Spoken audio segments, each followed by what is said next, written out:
Call the meeting to order. And is there a volunteer to do the invocation? I will. Okay. Heavenly Father, we just thank you, Lord, for this day that you have blessed us. Allow us to do and be the things that you desire us to be. We ask, Lord, that you give us wisdom and understanding in what we're going to read tonight, Lord, and that you be glorified in all that we do for this city and this community. In Jesus' name, amen. Amen. I'm going to do the roll call. Amy Bauer. Attending virtually. Here. Christian DeMond. Present. Tara Humphreys. Present. Elvira Johnson. Washia Lancaster. Present. Tracy Lewis. Present. Stephen McFarland. Present. Gregory Robinson. Sergio Sanchez. Mael Thompson. Present. And Councilmember Hiawatha Jones. Present. Okay, thank you.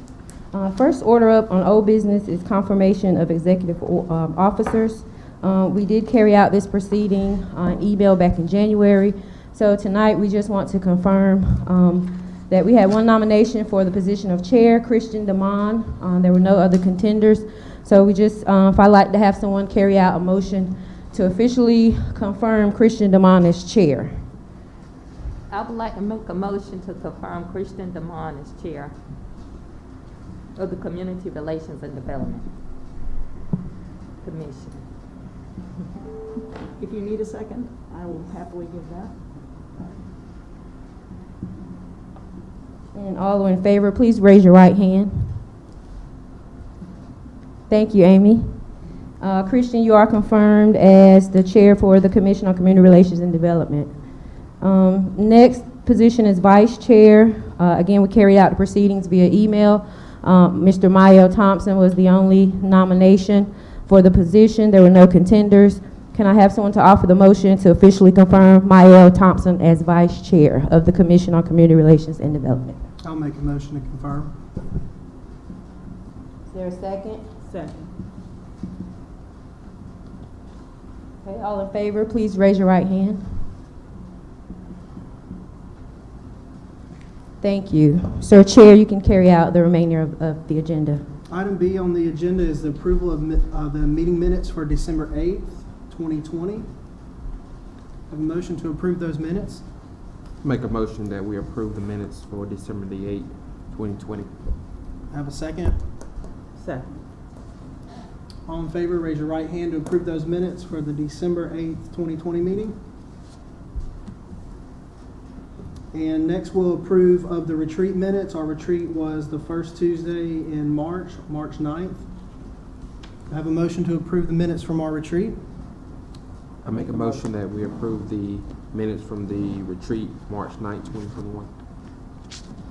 Anybody second? Second. All in favor to approve those retreat minutes, raise your right hand. Awesome. Moving right along to new business, number 5. Item A, 2021 to 2022 Annual Action Plan Public Hearing, and it is facilitated by Leah Henry from Two Rivers Development Partners. Thank you so much for being here, and thank you for your time. I'll turn it to you. Good evening. Thank you so much, esteemed elected officials and commission members. I'm really pleased to be with you this evening. I wish I could have been with you in person. However, as Felicia knows, I recently brought my mother home from a hospitalization, and I just didn't want to leave her alone for the amount of time it would take for me to travel to Goldsboro. So my name is Leah Henry. I'm based in Rocky Mount, North Carolina. I am assisting the staff this year with carrying out the annual action plan process, in addition to public hearings on additional community development block grant coronavirus funds that the city has been allocated. So this is an annual process that many of you may be familiar with, where we conduct several meetings with the public and endeavor to receive input from the public on how these public funds should be used in housing and other community development activities. So what I would like to do is share a brief presentation with you, and then we'll have some comments from the public and questions and answers as you would like. Alicia, will I be able to share my screen? You can, Leah, yes. Okay. So, let's see.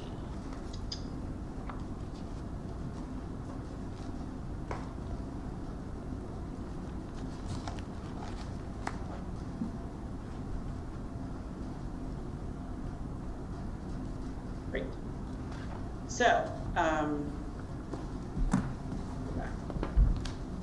we go. So as I said, one of the things that is required of entitlement cities that receive HUD funds by formula every year is to do an annual action plan and to have public meetings. This is the second of 2 public meetings. The first was held on March 25th. On May 3rd, we will have a public hearing at a regularly scheduled council meeting where the final version of the annual action plan will be considered by council, and if approved, submitted to HUD by May 15th. So what we're going to do is go over the HUD-funded programs, talk for a few minutes about the status of the analysis of impediments to fair housing choice, which is often called the AI because there's a lot. I'll give you a brief overview on housing and community development needs and goals, and then we'll have some time for discussion, if that works for you. I should also say I skipped over the introduction of the consultant. So I'll just let you know my background. I have worked primarily in the public sector, in local and state government, and nonprofits for about 25 years, all in North Carolina, working on housing and community development. I'm passionate about the topic. I love working in smaller communities. I think that the challenges are tremendous, but the rewards are also tremendous for small towns and cities. Excuse me, that don't have all of the resources of the triangle, but have the same goals and desires and challenges. So I was contacted by the Assistant City Manager, Randy Guthrie, to perhaps help you all through this process while you were in a staff transition. So I'm not going to read verbatim off the screen. These are just the cheat notes, and it can be made available to you afterwards. So every year, the city is required to do an action plan, and the action plan is actually a subset of an up to 5-year plan called the consolidated plan. So a consolidated plan may be 3 to 5 years, but maximum of 5 years. And then every year there's an action plan that specifically lays out what the city plans to do with that year's HUD funds and any leftover funds, and it must correspond very closely to the overarching goals of the consolidated plan. So we're going to be discussing year 2 of a 5-year consolidated plan that was developed and approved last year. And I'd like to point out that it has to adhere very closely to the consolidated plan, because sometimes folks are confused about why there can't be a lot of wiggle room in what's proposed. It's because the consolidated plan lays out a 5-year strategy and a 5-year set of goals. The city is also required to do a fair housing study called the Analysis of Impediments to Fair Housing Choice. This is also done every 5 years, and it's a really deep dive into demographics and other data about your housing needs, your housing market, and specifically how fair housing choice may be impeded by policies, lack of policies, or external factors outside of the city's control that you need to be aware of. And we're looking at the protected classes of race, color, religion, national origin, source of funds, sex, disability, or familial status. So these plans are developed with data from local, state, and federal agencies. HUD as an entity actually gives a lot of information and points local governments to certain data sets, often from the U.S. Census. We're going to look at other plan efforts of the city from the planning department, zoning, other things that are going on at the city level. Community engagement. There has been a stakeholder resident survey done as a part of the fair housing study. And so we're going to be looking at those survey responses and hoping to get more survey responses. And public meetings and hearings such as this one, in addition to research on best practices, and then of course the ongoing learning that staff will receive just in the course of program implementation.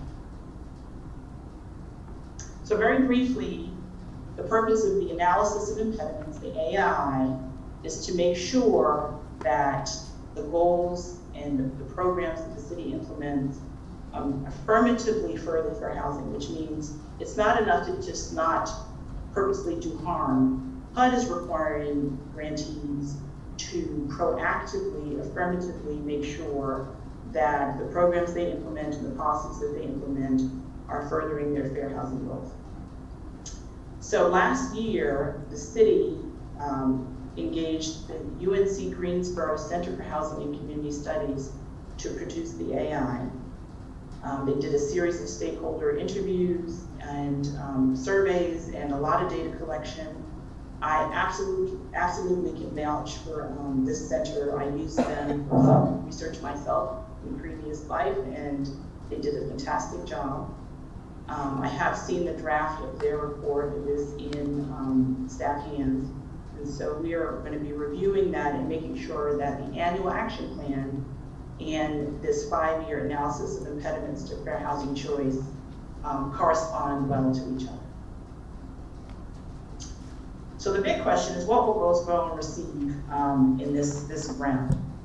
So this year, now I must give you the caveat that these numbers can change because the allocation numbers can change from HUD before the final allocation letter is sent to the city and the final grant agreement is signed.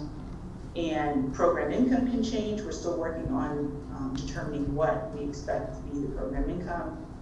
And then the prior year resources can change because programs are ongoing. City staff are still finishing out some programs and spending money, which means that by the time we get to the new program year that starts July 1, there may be smaller dollars left over from previous years than is currently pictured here. So as of today, what we're expecting is that for community development block grant, which is a major source of funds, there'll be approximately $349,000 coming for this upcoming program year. That there'll be about $62,000 left over from previous years for a total of about $390,000. And for the remaining 3 years of the 5-year con plan, there'll be about $1 million of CDBG. And that's important to know because when you're thinking about bigger efforts or multi-year efforts, it's just good to keep in mind how much money you're dealing with over a period of time. For the home investment partnership, it's $250,738. Prior year resources are almost $339. However, there have been, this is a moving figure, I must say, because there are some proposed apartment complexes that developers are looking at that might use some of these resources in the near future. But if not, we're looking at $589,553 for home funds. I should point out that community development block grant funds are generally used for infrastructure activities that support housing and non-housing grants to nonprofits, but usually are not put into the actual construction boom. Home investment partnership funds are overwhelmingly used for construction or rehabilitation of housing. In addition, the city has gotten another allocation of community development COVID money, CDBG-CV. The amount is $220,749. We put 0 as the expected remainder because this is a time-limited source of funds directly related to COVID. We'll talk a little bit about what that can be used for in more detail, but it's largely for COVID relief. And then urgent repair, which is a homeowner repair program for low to moderate income homeowners. These funds come from the state of North Carolina Housing Finance Agency, and we're anticipating $100,000 for the upcoming program year, assuming a successful application to the Housing Finance Agency. So the current comp plan that the city of Goldsboro is operating under identified these 4 priority needs areas: attainable housing development and preservation, neighborhood stabilization, non-housing community development activities, and equity and affirmatively furthering fair housing. And we'll go into a very quick discussion. Attainable housing development and preservation. So this is an interesting thing. For those who haven't heard, the names keep changing. Previously we talked about affordable housing. Current language is moving towards attainable housing because we want it to be affordable but also attainable. And we want to develop and preserve. So this is to fund acquisition, new construction, or rehabilitation of housing for low to moderate income individuals and families. This is done primarily through making loans and grants to development partners who may be for-profit developers, nonprofits, your local housing authority of the city of Goldsboro, or other partners. Neighborhood stabilization is slightly different because there we're looking at the larger context. So we're not talking about an individual home or an individual apartment complex, but the neighborhood in which people live. So for instance, Goldsboro has several opportunity zones ringing the downtown area, and HUD has encouraged cities to focus on these opportunity zones and facilitate investment in opportunity zones. Non-housing community development, the city is actually required by HUD to give up to 15%, approximately 15% of CDBG funds out in grants to local nonprofits that are providing non-housing activities. So this might be employment and training, health services, other public services, homeless services, battered spouse shelters, things of that nature. And these can be for activities that primarily benefit low to moderate income people or low to moderate income neighborhoods as identified by census tract information. And then the fourth big goal is equity and affirmatively furthering fair housing. And as I've said, this is the city saying that it will proactively work to reduce and mitigate barriers to fair housing choice, including fostering equity and neighborhood access to opportunities. And so this could run the gamut from beefing up the city's work with taking fair housing complaints, or it could be looking at what are the barriers to people accessing quality housing. Is it transportation or other things that the city might be able to address that would then open up housing access for the largest number of people. So some of the goals, so on the left-hand side of this chart, we have some of the target goals, and then on the right-hand side, we have some of the activities that the city can undertake to meet the goals. And so a few that I want to focus on with fair housing is improving just the opportunity to have quality housing. So that's a big issue because fair housing is kind of difficult to achieve if you're not creating housing. So I think there's a big push to just create additional housing and give people additional affordable, quality housing choice. Some of the activities that the city has been doing ongoing and supporting is housing counseling for persons that want to buy houses, supporting public services, rehabilitation, and this is both for owner-occupied and rental units, home buyer assistance, down payment assistance, which is great. Rental housing development, we talked about that. This is giving loans and grants to developers to produce units, which is one of the most efficient ways to get new units. And then, of course, some of these HUD funds are used to support the staff, so that's program administration. We've also added the COVID-19 public service grants because the city has just completed agreements on a first round of grants to local nonprofits for services related to COVID-19. And with additional monies that we're discussing today, we'll be able to give out additional grants. So I'm going to look and see if there's anything more that we need to talk about with these, because I don't want to keep you all unnecessarily. Affirmatively, pardon me, this is so hard to say, affirmatively furthering fair housing choice. is actually a requirement. So this is something that the city has to agree to do, and it's something that city staff and the city as a whole are monitored on. HUDs would always have to be at the top of the list. Of course, increasing affordable rental housing options means providing rental housing options at various income levels that will allow households to pay a maximum of 30% of their housing costs, and that includes utilities. The city is looking at increasing access to affordable home ownership. This mostly works through CHODOs, which are community housing development organizations, nonprofits that have been pre-screened and qualified to receive HUD funds through the city to produce housing. And so, for instance, in Wilkesboro, often it's the Habitat affiliate that is using some of these funds to produce affordable home ownership opportunities. CDBG funds can be used to improve or expand public facilities, and this could be anything from community centers, transportation hubs, things of that nature. Things outside of housing that will improve quality of life and access to jobs and other resources for low to moderate income persons. Employment training is an important piece, and so I know that in years past, your city has worked closely with the community college on employment and training, using some CDBG funds, providing rehab for owner-occupied and city-owned properties.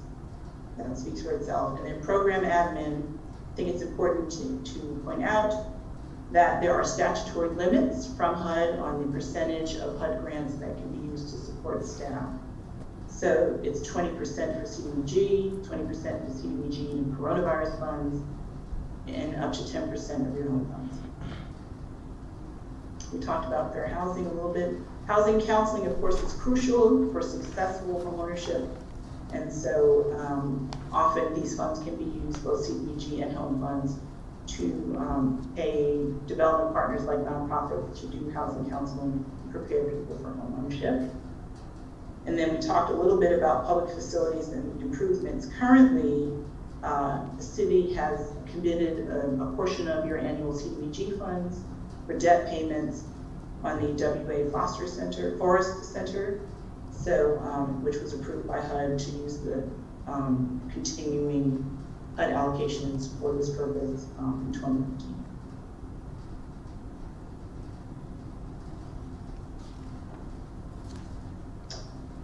So, how do you continue to participate? In addition to the discussion that we're going to have today, you can always call city staff and say that you would like to talk more about this process, this annual action plan public input process. You can send an email to Mr. Guthrie at his email here on the screen. And please, when you do that, if it's an actual comment for the annual action plan, please put in your subject line that this is a written comment to the annual action plan. That alerts folks that are receiving your comment that it's time sensitive and that it's something specific to this process. And the reason that's really important is because any written comments that the city receives during this open comment period become a part of the document that is sent to HUD. So the city, any city that does this process is required to collect these written comments and add them to the final plan and address how the city has or has not incorporated these written public comments into their final plan. So it's very important in your correspondence to folks at the city to indicate that this is a written comment for the annual action plan. You can also write a letter and send it excuse me, to the commission's address. Once again, attention annual action plan written comments. There's currently a draft action plan that is available online or at the city, in the reception desk or in the department office. And this document is a living document, so it's available from April 5th until May 7th for public comment. But we will, as we work together, Felicia and I, and as we receive public comments, we will be refining the document. And anytime we repost, excuse me, or reprint a new copy, we'll put that day's date on so that you know how recent a copy it is. So I realized that was a lot. I hope it wasn't too much. And as I said, now what we'll do is open it up for discussion. I'll be taking notes. Which will be taking notes. And so I would ask that your comments be brief, hopefully up to 2 minutes, so we have time for everyone who wants to make a comment to do so. Please provide your full name before you make your comment so we can record your comment. And this is more of an opportunity to put questions and comments into the public sphere and give us things that we might need to answer later on in the process versus kind of debating each other. So hopefully we'll be able to adhere to that. And then, as I said, if you've got additional comments, you can call or email Mr. Guthrie at the phone number and email below. So that is my entire presentation. So I'll stop the share and we can see what the comments might be.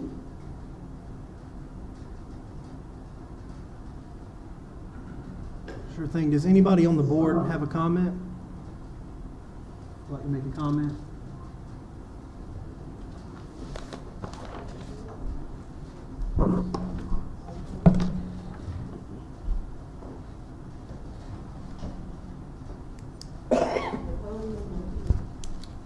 Leah, we do have a member of the public coming up for a comment, okay? Great. Well, my name is Carl Martin, and I attended the meeting, I believe, on March the 25th, the public meeting, and I, at that time, made some comments about the plan, and those are the same comments that I think will be incorporated in the plan. So I don't think there's any need to reiterate them at this time. They're available, I'm sure, if they were recorded for you to hear. Thank you. Thank you. Sure.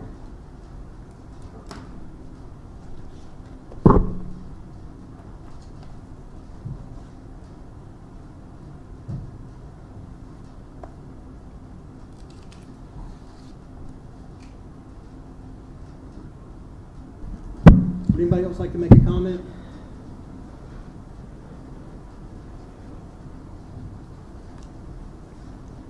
Leah, I believe that may be everyone. I'm sorry, that was muffled. Can you say that again? I think we've had all of our comments. There's no one else.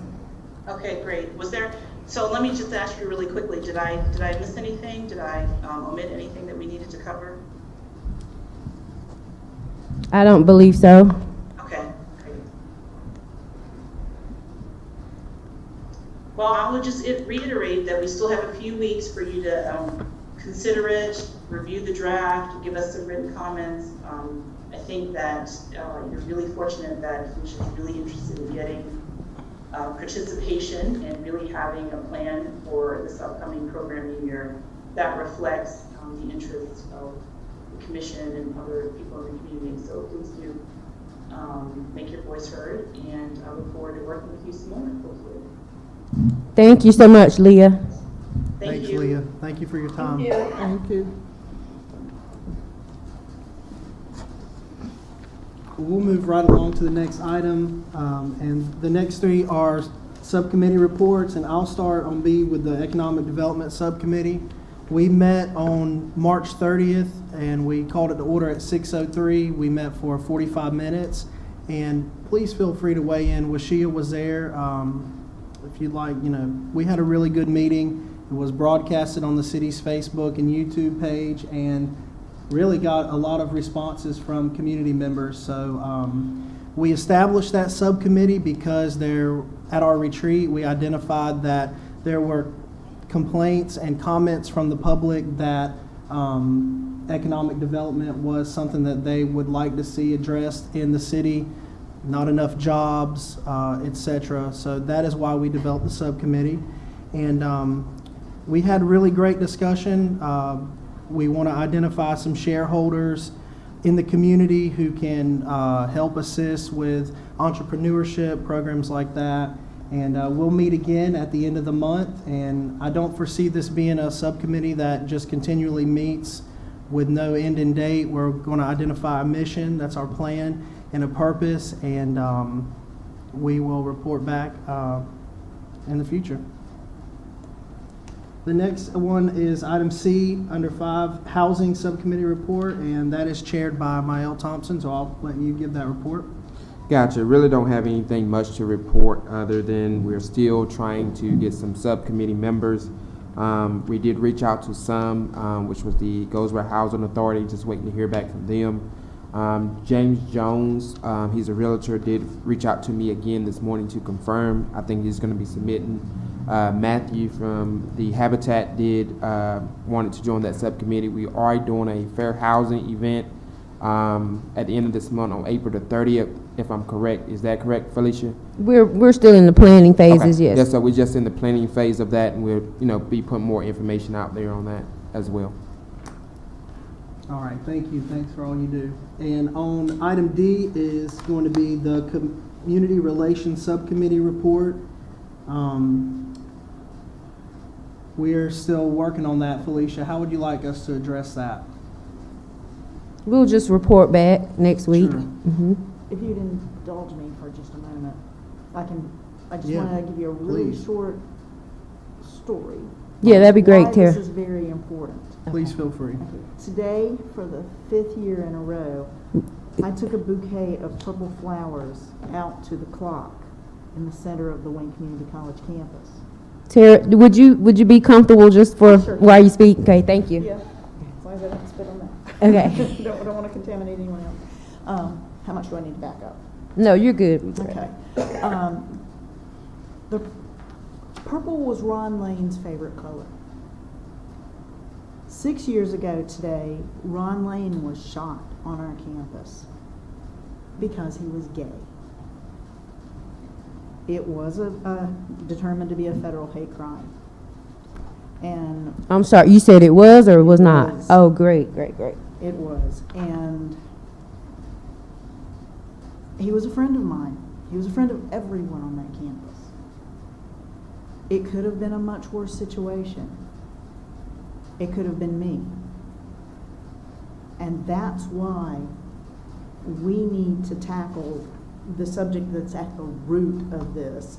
I said it then and I'll say now, I think community relations is a placeholder title for what that subcommittee really needs to do. And like I said, I've witnessed it. It will never ever leave me. And it's here. That's one example. It's here in this community. Whether it's something on the street, or whether it's simple bullying, or we have to look at how other people are treated in our community. And this is a good place to start. Yeah, this is a great place to start, and everybody, I'm pretty sure, got Tara's email that she sent, and I just want to say that the way you worded it, every single thing, I totally agree with you. I think everything is valid, and it should be something that we set our mind and agree to, that we want to address those things proactively. So as we continue to work this out with this subcommittee, because I think, like you said, a lot of good work can be done there, I do hope you'll continue to stay involved and be a voice and push for that stuff. Please continue to push for it. I will. Yes, thank you. Thank you, Tara. Okay, moving right along to item number 6, and that is adjournment. Before we go into adjournment, though, I want to bring up the conversation. We've had some people in the community reach out about this commission being split up. We talked about it at our subcommittee meeting on March 30th. Wayne Forward is an organization that has come forward. We've been in their meetings, and other members of the community about this commission staying together as a joint commission on human relations and development, or splitting off into 2 different commissions. And I'd just like for us to have a conversation about it and kind of just gauge where everyone's at. Before we start that, Christian, let me apologize. I'd like to thank our city manager for joining us this evening. He may have some comments later, or maybe want to join in this particular discussion, but I just wanted to acknowledge him and just thank you for being here. Yes, sir. Thank you for being here, and please feel free to speak however you'd like to, anytime.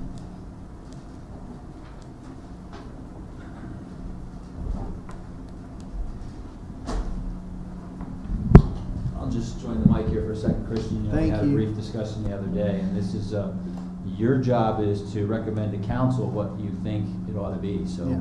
that is your call. If you think it should be split for one reason or another, just describe those reasons and then take it to council, and council gets to make the decision what this commission looks like. Council makes the appointments, and if council agrees with you, then maybe, you know, whatever parameters you suggest could be appropriate. That's kind of. I'm glad you pointed that out. I didn't mean to say that it really, at the end of the day, it matters what our suggestion may be, but council ultimately decides how this board, or how either, if it does split anyway. So I think that's good to keep in mind as a base that, I'm not sure if that's me or.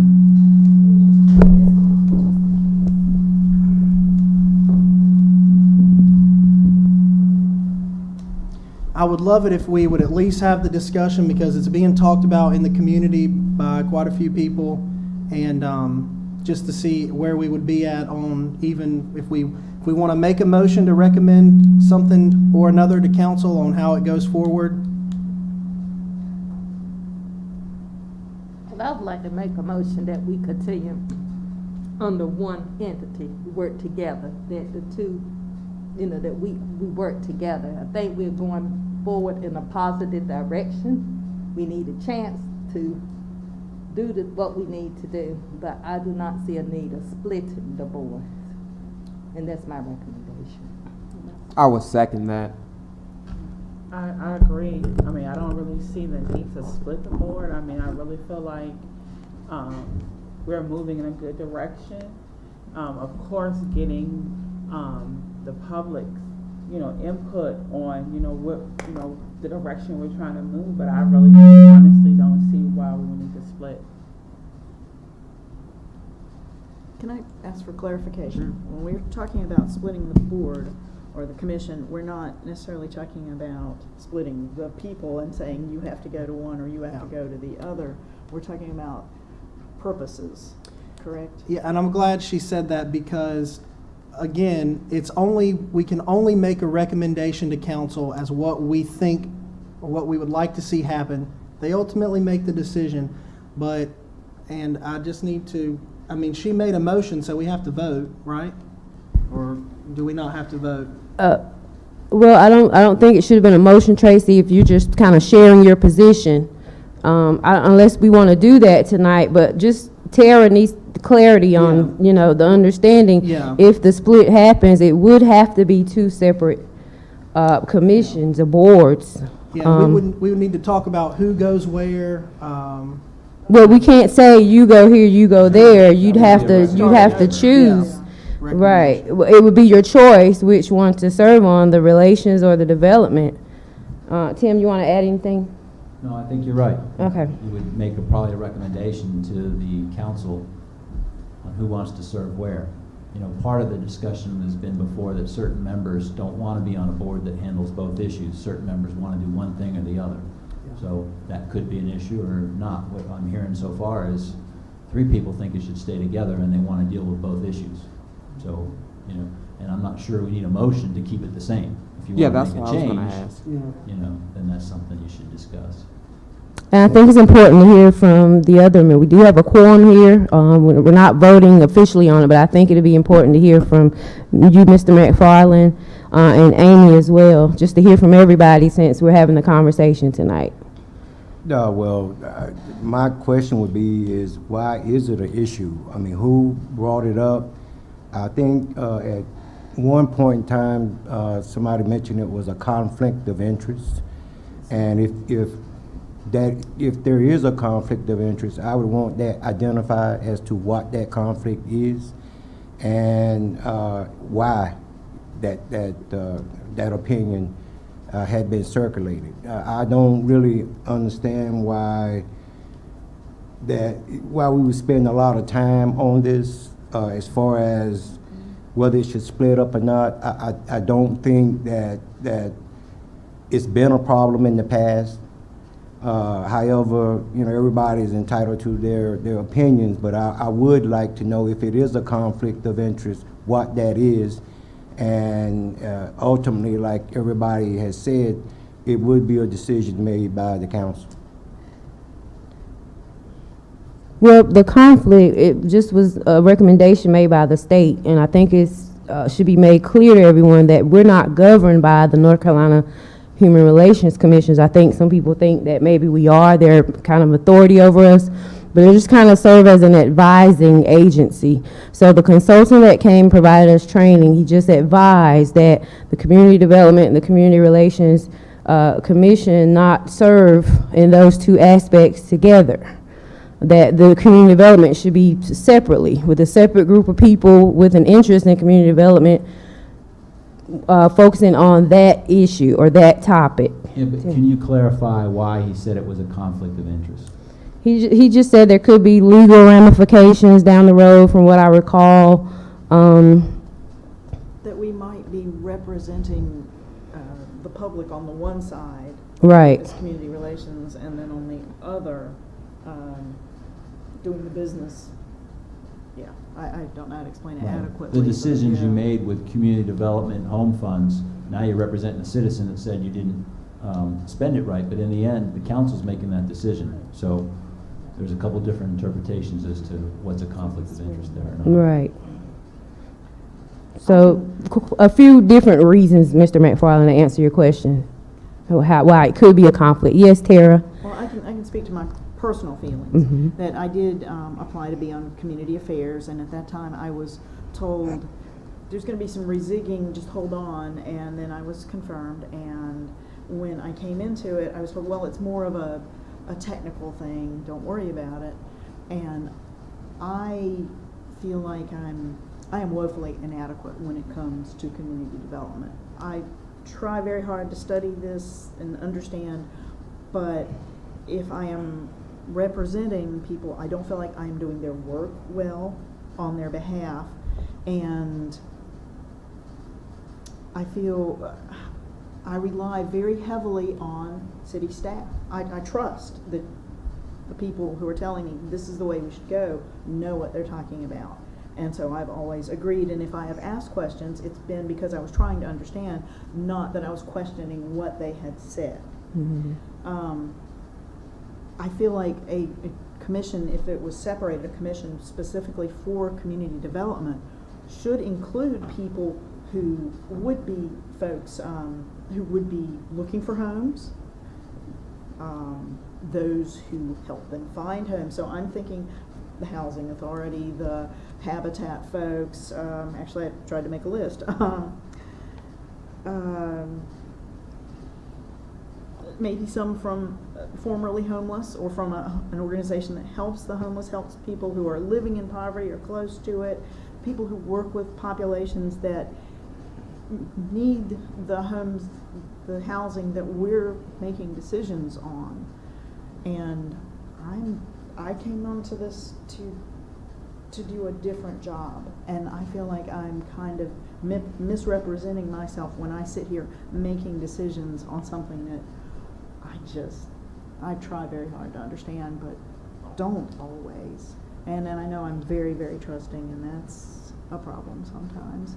But I feel like it could be more powerful if one commission was doing one job and another commission was doing the other job, and each could go full force doing those two things.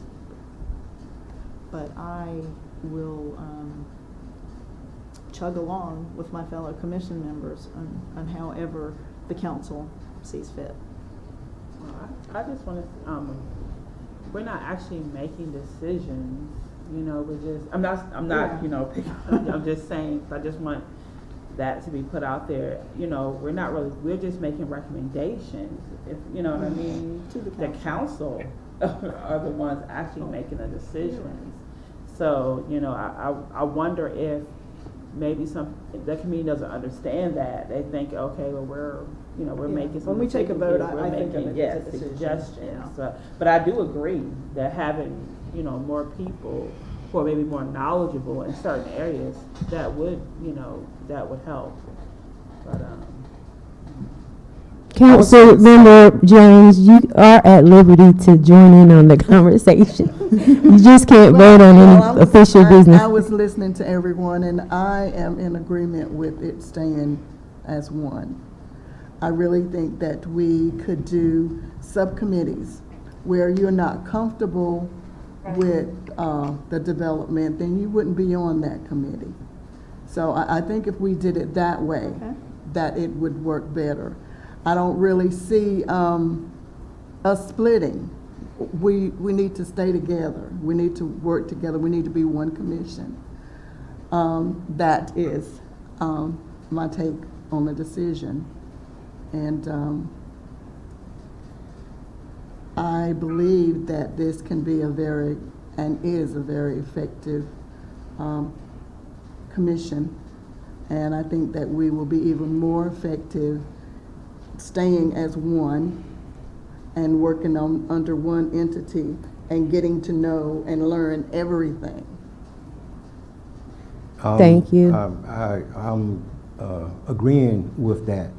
And if we want more of a defined role, then that is the role of a subcommittee. If you want to get a little bit more specific in a certain area, then I'm sure that's why we develop subcommittees to pursue that. Thank you, everyone. Amy, we'd like to hear from you. I'll wait.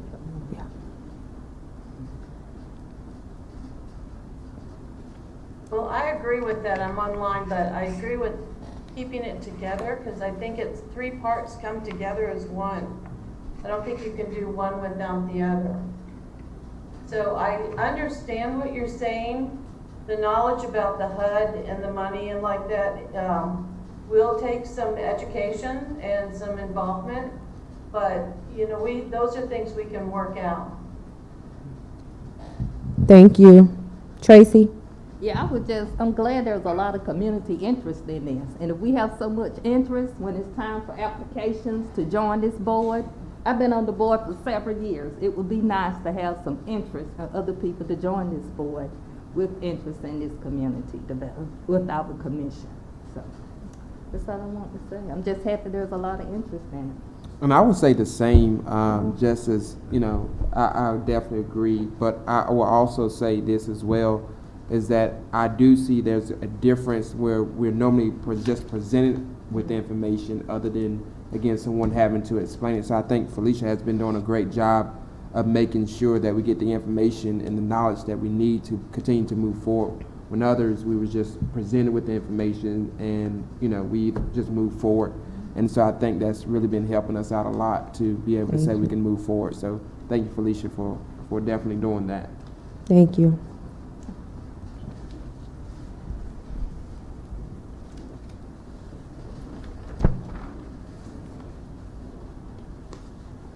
So Chair, it sounds like we have a consensus. I think so. You know, Okay. I just, I want to read from our bylaws if I can, and it kind of relates to what Tara said, but the Commission on Community Relations and Development will serve as a citizen input mechanism for the community and an advisory capacity to the city for the CDBG, Community Development Block Grant, and the home investment. Number 3, it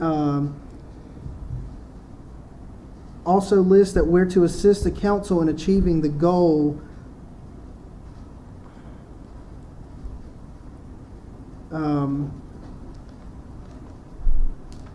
that there's great representation as far as the membership is low to moderate income, diverse socially, economic, gender, sexual orientation, because our goal is to assist council in having that kind of the pulse of the community. And I think we have to do a better job at being proactive with that. Number 6 on our bylaws, the functions, we're to provide forums, workshops, conferences, one-on-one interventions, and other activities with 2 goals in mind: to help bring the cross sections of people from different racial, ethnic, cultural, socioeconomic backgrounds to promote an unbiased social environment for cultural awareness and sensitivity. I just think we have to focus on that, ramp that up as much as we can. And then for the CDBG and the home investment partnerships, do our best and help steer me right to manage that perception that it's not a conflict of interest, because we're making a recommendation on where the money goes. We can't decide on what the money's spent on. And I guess we have a consensus to just recommend to council to keep it together. Well, I don't know if the recommendation would be necessary. I think only if Yeah. we were to split, but, so I'm glad you referenced the bylaws. We'll just, starting next month, we'll just dive in and do what it says do. I just want to know, Tara, are you kind of settled a little more? Oh, I'm committed. Okay, thank you. And Washi, I really like that you pointed out that it will be council making the decision. We'll just be having the conversations, making the recommendations. So I agree, we will start addressing council with our recommendations, discussions, sharing what we've discussed. But again, starting next month, we'll just dive right on in. And on that aspect for the block grants and the home, I think we need to pull in stakeholders in the community like Wayne Forward to say, hey, can we get, please just welcome that input from community stakeholders and take their input for what they say when we're making those decisions and the recommendations. So, okay, I'm just glad we talked about it, and I really feel like it kind of gave us some direction so we could start going. And the last thing is just the proclamation I had included. I don't want to read all of it, but last week was Community Development Week, April 5th through the 9th. This is a proclamation I just wanted you to have from Governor Cooper. The CDBG program and the home partnerships is what he's talking about, and both have contributed significantly to improving infrastructure and housing for low to moderate income families. CDBG program has funded sewer, water, and street improvement projects, economic development projects, housing projects, and other public improvement projects. The Home Investment Partnership Program has supported the expansion of affordable housing through activities including new housing construction, rehab of homeowner and rental units, down payment assistance for new homeowners, and rental assistance. I just wanted everybody to be aware that that was last week. I thought it was pertinent to our commission, so that's all I have. And City Manager, thank you for being here. Anybody else would like to say anything before we adjourn? I would just like to thank the commission. I think y'all are doing an excellent job so far. I like the discussion, and I like the way you handle yourself. Thank you. Thank you so much. Thank you, city staff, for being here. And do we have to make a motion to adjourn? You don't have to. Well, then with that,